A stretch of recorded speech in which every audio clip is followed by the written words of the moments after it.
Hello and welcome or welcome back to Bookmark Chronicles. Today I am bringing you my November TBR.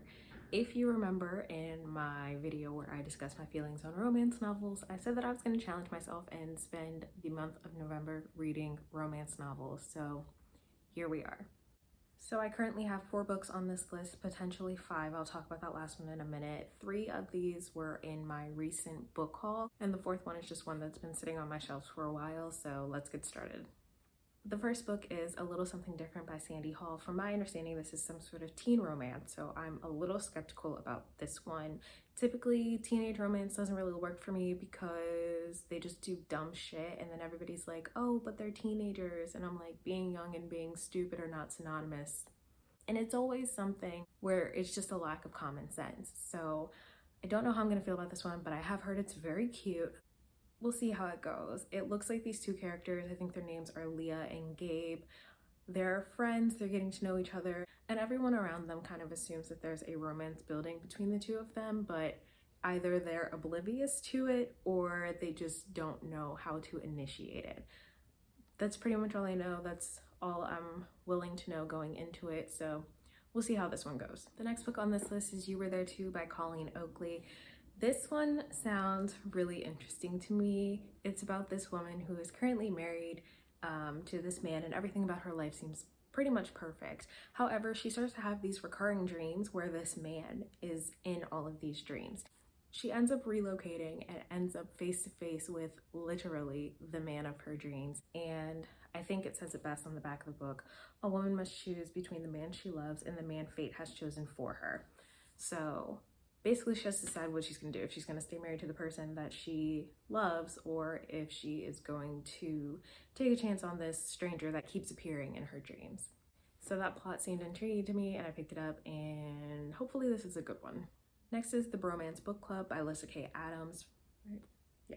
So I don't know if this is a series or just a collection of companion novels, but this is the first one, and in it, I believe baseball players are the main characters. One of them finds out that his wife has been faking orgasms and their relationship has been strained for a while. His wife finally asks for a divorce and he turns to romance novels to try to figure out how to win her back. I think that is essentially the synopsis. I don't know if y'all know, but I don't really read synopses. I just don't. This one sounds interesting. I've heard good things about it, so hopefully it's good. If not, I'm probably just gonna give all these away, but we'll see. The last book that I will definitely get to in the month of November is In 5 Years by Rebecca Surley. In this, our main character wakes up one day married to a completely different person from when she fell asleep the night before. So she wakes up and it's 5 years in the future and she is with a different man. She spends 1 hour in the future, and after she returns to her present day life, she has to decide if she wants to stay in the relationship and on the track that she is currently on, or if she wants to change things up.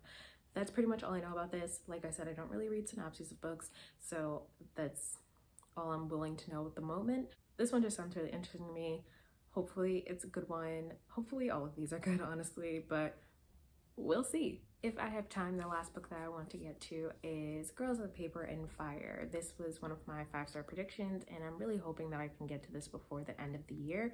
As I mentioned before, I also have the second book. I'm actually currently waiting for my hold on Libby for this. I have about 4 weeks left, so I'm hoping that gives me enough time to finish all of these and then get to this one and also listen to the audiobook with it. This one is a little bit different from the others because this one is also supposed to have some sort of fantastical elements to it. So like I said in my video on romance novels, I don't mind romance when in fantasy and other genres if it makes sense for the plot. And since the romance is going to be one of the major driving forces for the novel in general, I think that I'll be okay with it. So in this, as far as I know, there are Consorts of King selects every year. This year, for some reason, he has chosen an additional one, but 2 of the girls fall in love, and I guess they decide to run away or start a rebellion or something. I don't really know. I don't really want to know. So I'm just gonna leave it at that. If I'm wrong, I'll find out later. For now, I'm just gonna think that's what happens. So these are all of the books that I'm hoping to read in the month of November. We're really going heavy on the romance here. Hopefully these are good, and hopefully I don't regret purchasing any of these. Like I said, I don't hate romance. it needs to be in certain context. The story needs to make sense. Characters can't do dumb shit that they know is gonna fuck up their relationship. I don't think I'm asking for too much. I'm just asking for people to be logical and rational. And if somebody gets in the comments and says, but love isn't logical, shh, nobody asked you, okay?